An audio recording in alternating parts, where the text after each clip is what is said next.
Continuing Sri Bhakti-Ratnakara, Vrajavasi guards of the carts returned to Vrindavan. Upon hearing the request of the king, Sri Acharya informed him that he'd already written the letters for that purpose and showed the king a copy. The king was satisfied by the letters, and Srinivas further told him that the men who had accompanied the carts would soon return to Vrindavan. Acharya handed the letters over to the men and advised them in their travels. The king showed his respect to those men by prostrating himself on the ground. He packed the same carts that had brought the books with different gifts for Sri Govinda, Gopinath, and Madan Mohan. There were also gifts for the others. With all those gifts, the men took leave of everyone and started for Vrindavan. They returned to Vrindavan with their cartload of gifts and went first to deliver a letter to Sri Jiva Goswami. When they narrated the entire episode in detail, the gloom that had settled over Vrindavan was removed. Sri Jiva received special news from Srinivas and happily prayed for his welfare and the welfare of the others. He distributed the presents of King Hamvira to the proper places. Receipt of that letter from Srinivas kept Sri Jiva in a state of continuous pleasure. King Hamvira then arranged for the letter of his master Srinivas to be delivered to Ketari. Thakur Mahashai and Shamananda were sitting in a solitary place, overwhelmed with sorrow. When the messenger reached Ketari, he inquired, "Where is Sri Thakur Mahashai? Please inform him at once that a messenger has come from Vana Vishnupur with a letter from Sri Acharya." Someone ran to Narottam with the news. "A man has come from Vishnuvanapur carrying a letter from Sri Acharya." What pleasure those words gave him. When the messenger was brought before Narottam, Thakur Mahashai inquired about his welfare. The messenger replied that everything in Vana Vishnupur was all right. Shamananda embraced the messenger with tears of joy, and the messenger eagerly brought forth the letter and then bowed at the feet of the two saints by touching the ground. Through that letter, they learned the entire episode and all the current news, which made them extremely happy. Narottam directly told King Santosh, his cousin brother, "The books have been found in Vana Vishnupur, and Srinivas has given grace to King Hamvira of Vishnupur." News of the recovery of the books and the deliverance of Veera Hamvira satisfied Sri Santosh's mind. The wise king, Santosh Dutt, showed proper respect to the messenger of the king of Vishnupur. After learning everything in detail from the messenger, King Santosh arranged for lavish religious ceremonies to celebrate the event.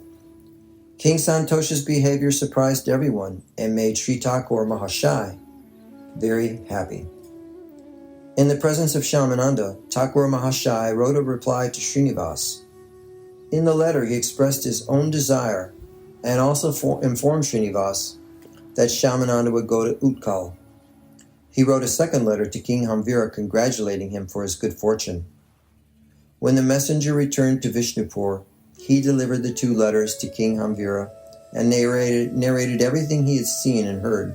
Praising the good fortune of the messenger, the king then went to the house of Srinivas Acharya. At that time, Srinivas was teaching his disciples from the books of the Goswamis. He appeared like the sun surrounded by many planets, and the scene was very satisfying. King Hamvira approached Srinivas and prostrated himself on the ground. Standing before Sri Acharya with folded hands, the king informed him that the two letters had arrived from Ketari that morning. "Sri Thakur Mahashai has given grace to this sinner and written me a letter," said the king. "There is also a letter for you," as he happily handed over Srinivas's letter. Srinivas read the letter out loud, and whoever heard it could not help but cry. When the letters had been read, the king informed Srinivas about the news he had gained from the messenger. He told Srinivas about the enthusiasm with which King Santosh performed the religious ceremonies and gave gifts to the brahmanas to celebrate the discovery of the books. Everyone was happy to hear the news. Everyone praised the good fortune of the king for he had received a letter of congratulation from Narottam. After some time, the king took leave from Acharya and returned home. In a solitary place, he reread the letter from Narottam and was overwhelmed. The queen found him and requested him to let her hear what was in the letter. The king happily read the letter to her. The contents of that letter left her overwhelmed, and she prayed repeatedly to the Lord, "Please be kind to me, a sinner, and let me get the darshan of Sri Narottam Thakur." She also fell at the feet of the king, saying, "Now your life has some meaning, for you've easily received the jewel of devotion at the feet of Sri Krishna." "No, that jewel is very rare to find," said the king. "How will a sinner like me ever get it? I spent my life uselessly and have committed countless misdeeds." In his distress, the king lay down on the ground, calling out the name of Sri Krishna Chaitanya. He raised his arms and called out the names of Lord Nityananda and Lord Advaita. He cried while calling the names of Gadadhar, Srivas, Swarup, Rakeshwar, Haridas, Murari, Mukunda, Gauridas, Kashishwar, Rupa, and Sanatan. With a heavy sigh he lamented, "O Queen, in this world there is not a single man as evil as I am." In Navadvip, the Lord appeared himself as Mahaprabhu and performed many pastimes with his associates. Hearing those pastimes, my heart did not melt. On the contrary, I used to criticize them extensively. Oh, what an auspicious moment it was that I had those books stolen. Because of that, I got the grace of Srinivasacharya. He was able to melt my iron heart and drown me in the sea of Sri Krishna Chaitanya's mercy. My master Srinivas is an unending source of grace, and whoever takes refuge in him shall have all his desires fulfilled. Do not worry. If you have unflinching faith in his lotus feet in this life and in the next, you will certainly get his mercy. The king continued to speak to the queen in this way, but details of their discussion cannot be narrated for fear of the book becoming voluminous. After sending a letter, Narottam became eager to meet Srinivas again. He affectionately thought, "How can I live without Srinivas?" Tomorrow morning Shyamananda will leave for Utkal, thought Narottam as his eyes filled with tears. Sri Thakur Narottam was the embodiment of affection. So who can describe it? "I know you will leave early tomorrow morning, but I would also like to meet you as soon as possible in Neelachal. I will go there as soon as I receive a letter from you," said Narottam. Shyamananda's sorrow was mitigated by Narottam's assurances. Srila Narottam Thakur and Shyamananda spent the rest of the day and night in a trance of love. Restraining his emotions, Narottam bid farewell to Shyamananda as he left for Utkal. Narottam engaged a man to accompany Shyamananda and gave him money for traveling expenses. At the time of departure, Narottam felt very sad. Shyamananda bowed to Narottam, lying prostrate on the ground, and Narottam likewise bowed to Shyamananda. While embracing, Shyamananda burst into tears. Narottam was heartbroken to see Shyamananda leave. All the people of Kitari village came to see Shyamananda off. King Santosh and his men bowed humbly to Shyamananda. Shyamananda embraced Santosh with loving tears in his eyes. The king walked all the way to the bank of the Padmavati and cried as he helped Shyamananda get into a boat. Shyamananda kept his motions intact, but he crossed the Padmavati with a heavy heart. On the other side of the river, he bathed and rested for some time.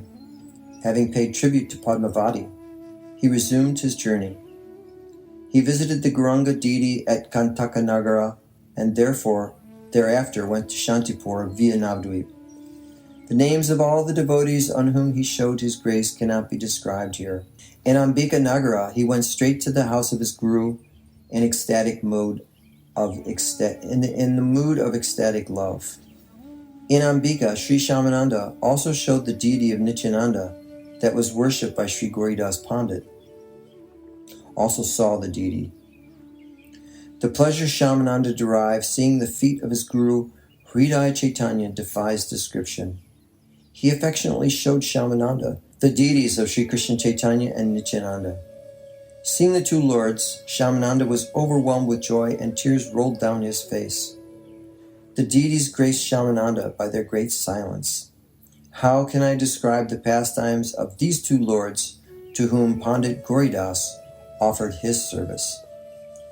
Gauridas Pandit was famous throughout the world for the Lord was bound by his love. Gauridas Pandit was an abode of love just like Sri Subal, the friend of Krishna in Vrindavan. Sri Subal, the favorite friend of Sri Krishna, is most beautiful, and his qualities have been perfectly sung by the Pandits.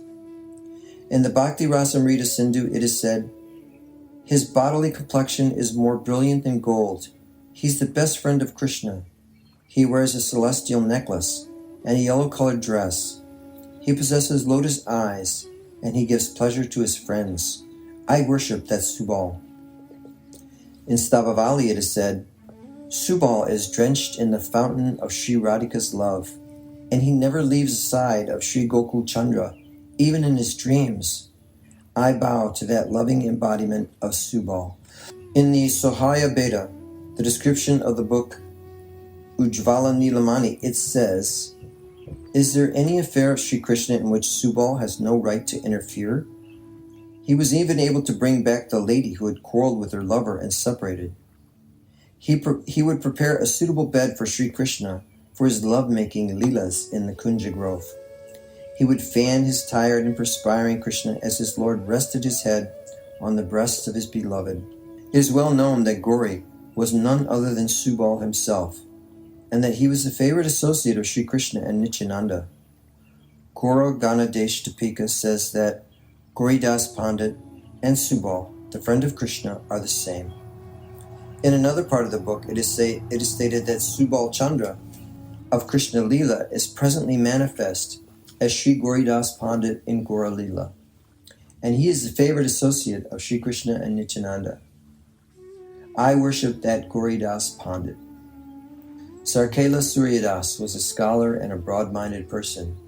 His brother was Gauridas Pandit. They lived in Shalagram, but after taking his brother's permission, Gauridas settled at Ambika by the side of the Ganga. As an introvert, Gauridas would always live in seclusion. The Lord understood his mind very well. One day, Sri Chaitanya went to Ambika after crossing the Ganga from Shantipur. He told the Pandit, I've gone to Shantipur, and from there I went to the village Harinadi by boat. I crossed the Ganga by rowing the boat with an oar. This is the oar, take it, I'm giving it to you. With this oar, mankind can cross the ocean of the material world. Saying this, the Lord embraced Gauridas Pandit. The Lord took the Pandit with him to Nadia and engaged him in wonderful activities. Who can understand the plan of Gaurachandra? He gave the Pandit the lyrics that he himself had composed. After some days, the Pandit returned to Ambika, where he regularly read the Gita given to him by Prabhu. Simply seeing the handwriting of the Lord on the manuscripts of the Gita gave the Pandit extreme pleasure. Fortunate visitors to Ambika can have the darshan of the handwritten manuscripts of the Gita by Prabhu and also the oar. Who can describe the fame of the Pandit, whose life and soul are Sri Krishna Chaitanya and Nityananda? He was constantly absorbed in singing the glory of Nitai and Chaitanya and knew nothing but their lotus feet. Nitai and Chaitanya were the lights within his eyes. Who can understand his total devotion? On one sight of the Lord gave him immense pleasure, and a moment of separation threw him in great sorrow. Understanding the mind of the Pandit, Lord Gaurahari once told him to bring a neem tree from Navadvip and carve deities of Chaitanya and Nityananda. He assured Gauridas that he would have no trouble carving the deities and that all his desires would be fulfilled. The Pandit was ecstatic with joy and carefully carved the wooden deities. He who made the deities was only a recipient of the Lord's grace. It was the Lord's own manifestation, and the others were merely instruments in the Lord's desire. Beholding the deities, Pandit Gauridas was overwhelmed with joy, and he could not restrain his tears. Considering himself most fortunate, he made arrangements for the installation ceremony of the deities and took help from some of his favorite companions. Following the prescribed rituals, he bathed and anointed the deities at an auspicious moment and then seated them on the throne. The devotees of the Lord were extremely happy to see the deities of Nitai and Chaitanya properly installed. The beauty of these two deities pleased the whole world, but true realization of their presence was reserved for the followers of Mahaprabhu. It was well known that Nitai and Chaitanya were bound by the love of Gauridas. The pastimes revealed by Nitai and Chaitanya at the house of Gauridas are also well known. How can I describe the activities of Gauridas Pandit, who was always engaged in serving the two lords? Out of love, Nitai and Chaitanya once told Gauridas smilingly, "Who could know your activities when you even do not know that you are always absorbed in love and devotion?"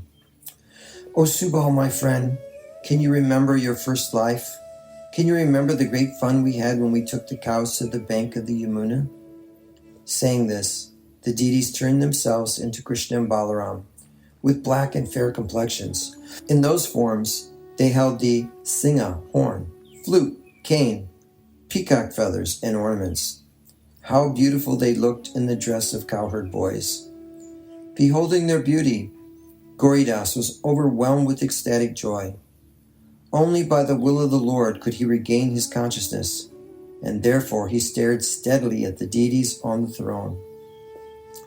When the two lords displayed their pastimes in this way, Gauridas experienced ecstatic love. One day, Gauridas prepared food and requested the lords to eat. The lords heard the sweet request of Gauridas, but without touching the food they remained silent. Seeing the attitude of his two lords, he told them in mock anger, "If you're satisfied without food, then why do you force me to cook?" It was then Gauridas' turn to keep quiet, and the Lord spoke gently. "Gauridas, you can never be satisfied by preparing a small quantity of food. Your habit is to prepare different kinds of varieties of dishes in large quantities. When we request you not to cook like this, you never listen. Your laborious efforts are painful to us. Remember, whatever can be prepared most easily will be most satisfying to us." "I shall never do it again," replied Gauridas. "From now on, I shall offer you only rice with boiled shak." This statement made the two lords laugh, and they began to eat the meal he had prepared. "You've made such tasty dishes that we are very satisfied," said Nitai and Chaitanya, in praise of Gauridas' cooking. The sight of his deities eating brought unlimited pleasure to the eyes of Gauridas Pandit. One day Gauridas Pandit went to dress the two lords with jewelry. Reading the mind of the Pandit, the two deities decorated themselves with different ornaments fitted with rare jewels. When he entered the temple, Pandit saw that the deities on the throne were already decorated. He was overwhelmed with emotion, and when he regained his normal composure, he saw the deities dressed as usual. "I have never seen that type of ornaments before," thought Gauridas. "I wanted to decorate the body of my lords with ornaments, but I did not know what type of ornaments to use. My ignorance has now been removed." As Pandit was contemplating, the Lord said, "Ornaments made of flowers please me the most." Pandit decorated Nitai and Chaitanya with flower ornaments. Long flower garlands draped from the neck to the feet of the Lord created unparalleled beauty. For fun, the Pandit placed a mirror in front of the lords. The devotional activities of Gauridas Pandit became well known, but I have described them only in brief. Continuation of the epic Sri Bhakti-Ratnakara, Chapter 7. Hridai Chaitanya, the disciple of Gauridas Pandit. Hridai Chaitanya was a disciple of Pandit Gauridas. Formerly, he was known as Sri Hridayananda and was a great devotee of the Lord. I shall now narrate how Hridayananda was renamed Hridai Chaitanya, and how he received the mercy of Pandit Gauridas. Early one morning, Gauridas went to meet Gadadhar Pandit. With a broad smile, Gadadhar cordially received Gauridas and said, "Since I've seen you in the morning, I know it will be a good day for me." But Gauridas sweetly replied, "No, it is for my own good fortune that I've come here." Gadadhar said, "With what can I please you?" Gauridas replied, "I must pray to you for something." "Everything here is yours," said Gadadhar. "Take whatever you like without any hesitation." "I want Hridayananda," said Gauridas. Whereupon, Gadadhar called for Hridayananda. With an elevated heart, Hridayananda came forward and bowed at the feet of the two Pandits. Gadadhar Pandit spoke to Hridayananda and then dedicated himself to the care of Gauridas Pandit. The manner in which Gadadhar Pandit showed his mercy on Sri Hridai is well known to all. He raised Hridai from his childhood and taught him the scriptures. Although Gadadhar Pandit Goswami was overwhelmed by his affection for the boy, he happily gave Hridayananda to Gauridas Pandit. Without receiving the grace of the Lord, who can understand the aims and objectives of Gadadhar and Pandit Gauridas? Gauridas spent time with Gadadhar Pandit discussing the glories of the Lord. Then, taking leave of Pandit Gadadhar, Gauridas and Hridayananda went home.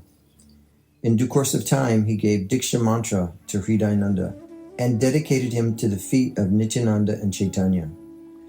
Hridai truly dedicated himself to the service of the Lord, and this pleased Gauridas very much. Who can understand the activities of Gauridas, who floated continually in waves of love? One day he told Hridayananda that the Lord's birthday was approaching. "I shall visit the houses of my followers to collect provisions for the festival, and I shall return soon," said Gauridas. "Be very careful in your service to the Lord." Then Gauridas left his house. Gauridas passed some time in solitary places with other devotees, singing about the glories of the Lord. Meanwhile, Hridayananda began to think, "Why is the master so late in returning? Only 2 more days remain before the ceremony, and enough provisions have already been collected here." Considering these points and remembering the feat of a spiritual master, he decided to send invitations everywhere for the great occasion. Pandit Gauridas returned just 1 day before the festival, and when he had heard that Hridai had sent invitations everywhere, even without his permission, Gauridas felt happy right to the core of his heart. Outwardly, however, he showed displeasure and scolded Hridayananda angrily. "While I am still living, you have acted like in an independent manner. You sent invitation letters at your own will, but I shall not join you." Hridai bowed at his master's feet and went to the bank of the Ganges, where he lived under a tree. Gauridas started the festival, and Mahants from far and near assembled there. One wealthy man sent a large quantity of provisions in a boat. The rich man sent Sri Hridayananda on the bank of the Ganges. The rich man met Sri Hridayananda on the bank of the Ganges and handed the provisions to him. Hridayananda sent a message to Pandit Gauridas. In mock anger, the Pandit told the messenger to tell Hridayananda that he could use the provisions for his own celebration. On the order of his guru, Sri Hridai happily began to celebrate the occasion under those provisions, using those provisions. A large number of Vaishnavas assembled there, and in their association, Hridayananda performed wonderful Sankirtan. As the sound of the coal and kartals reached the sky, it seemed that the ocean of happiness would overflow its banks. Vaishnavas danced in a circle, with tears flowing continuously down their faces. Suddenly, Hridai observed that both Lord Nitai and Lord Chaitanya, the incarnations of love, were dancing within the circle. The style of their dancing was indescribable, and their physical beauty brightened the whole world. The faces of those two lords defeated the pride of the moon, and Hridayananda cried in joy as he observed them. Hearing the joyous sounds of that Sankirtan, Gauridas became very pleased, although he remained in his own place. He gently told Gangadas, "It is now time to worship. Go to the temple." But when Hara Gangadas entered the temple, he found no deities on the throne. When he reported this to the Pandit, Gauridas was overwhelmed in ecstasy as he realized that the two lords had been bound by the love of Hridayananda. With a smile, he took a stick in his hand, and although he was happy to the core of his heart, he displayed outward anger and headed for that Sankirtan gathering by the side of the Ganga. There he saw his two lords dancing. Observing the mock anger of the Pandit, the two Prabhus clandestinely entered the temple again. Gauridas witnessed that Sri Chaitanya had entered in the heart of Hridayananda. Seeing Chaitanya present in the heart of Hridayananda, Gauridas could not control his tears. He looked continually with unblinking eyes. He forgot his mock anger, and unconsciously the stick fell from his hand. Stretching out his arms in ecstatic love, he went forward to embrace Hridai. "How fortunate you are," said Gauridas. "From this day I name you Hridai Chaitanya, the man in whose heart Sri Chaitanya always resides." He drenched Hridai with his tears, and the disciple fell at the feet of his master. Together they returned to the temple. Acknowledging the special effulgence of the Lord, Gauridas appointed Hridai Chaitanya to the total service of the deities. The Vaishnavas were all happy about this, and the great festival they held defies description. The grace of the Lord on Hridai became known to all. This is the story about Hridayananda's obtaining the name Hridai Chaitanya. Shyamananda and Prabhu Hridai Chaitanya. Hridai Chaitanya was the life of Shyamananda. Only a drop of his mercy could help one attain all of his desires. He blessed Shyamananda extensively and grew disappointed only when Shyamananda started for Ukkal.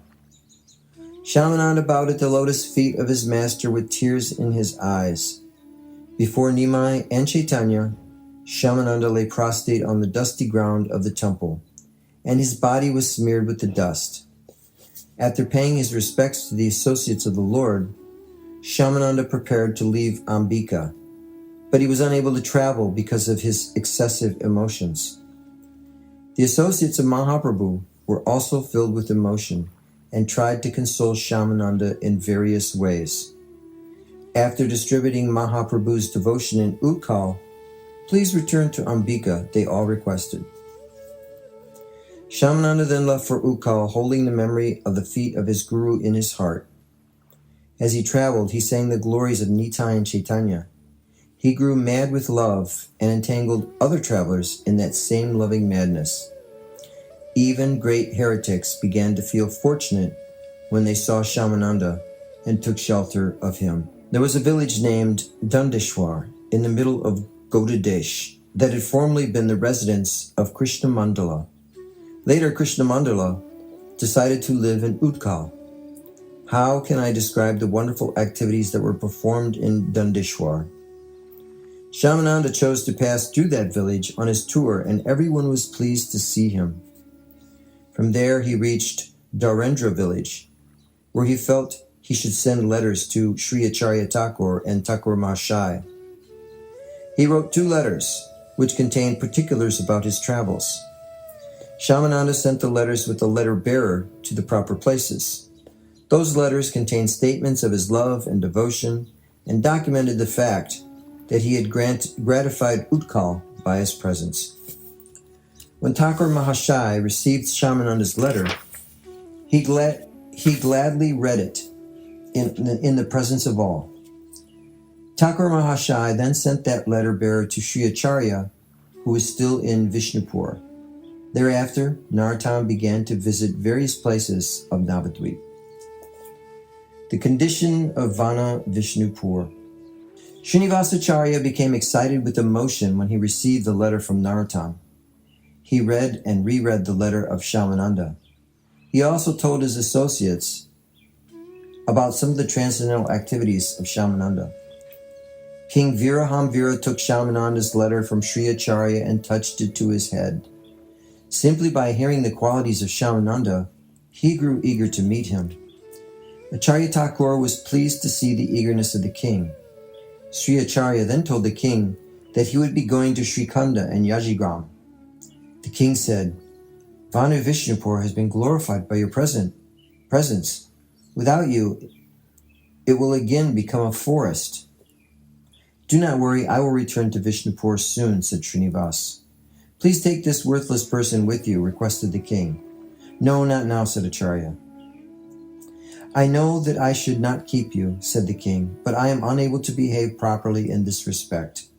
The king sobbed uncontrollably, and Acharya Srinivas had to pacify him in various ways. After leaving Srinivas, the king went to the interior of his palace and met his queen, who lamented bitterly, saying, "The whole of Vishnupur will be plunged into utter darkness." The king said, "This time it is impossible to force him to stay here."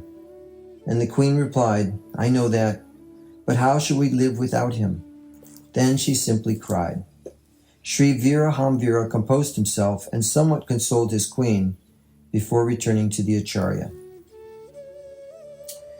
Srinivas's preparations to leave Vanavishnupur. The king made all preparations for Srinivas Acharya to leave Vishnupur. When everything was ready, the king requested Sri Acharya to come into the palace. The queen's happiness at having that last darshan of Acharya Prabhu is beyond anyone's description. She bowed at the feet of Srinivas, laying prostrate on the ground. At the time of his departure, she sank into the depth of misery.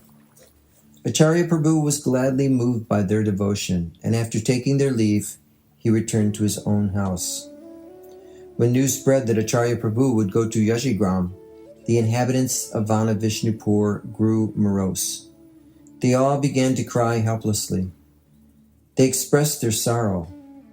"Unfortunately, we cannot think of any way to prevent his leaving Vishnupur." A great crowd gathered near Acharya Prabhu, because each person in Vishnupur had dedicated himself at the feet of Srinivas. They wanted to see him one more time and beg him not to go. Sri Acharya Prabhu started his journey from Vanavishnupur with many gifts. The king and his men accompanied Acharya for some distance, but then Prabhu ordered them to return to Vishnupur. Who can describe the king's miserable state of mind caused by this separation? The king and his men returned to Vanavishnupur, and Srinivas Acharya continued towards Yajigram. People of the entire area came to know that Srinivas had gone to Yajigram. News of Acharya Prabhu's return to his own home in Yajigram brought joy to the inhabitants of that village. They ran to tell Lakshmi Priya Devi, who was overwhelmed with affection for her son. Upon reaching Yajigram, Srinivas first went to see his mother. He bowed at her feet, and Lakshmi Priya became very happy to see the face of her son. Her happiness was boundless. She was elated like a poor man who had suddenly gotten wealth. The people of Yajigram happily rushed to Lakshmi Priya's house to meet Srinivas. Sri Acharya satisfied them all with his sweet smile and kind words. A calm and quiet evening settled after the busy day.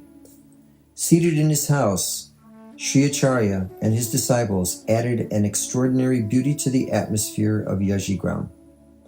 Acharya discussed the devotional scriptures with his disciples, and everyone was satisfied. The wise men of Yajigram had great affection for Srinivas and assembled in his house. The Acharya welcomed them with great pleasure. Srinivas offered each a proper seat.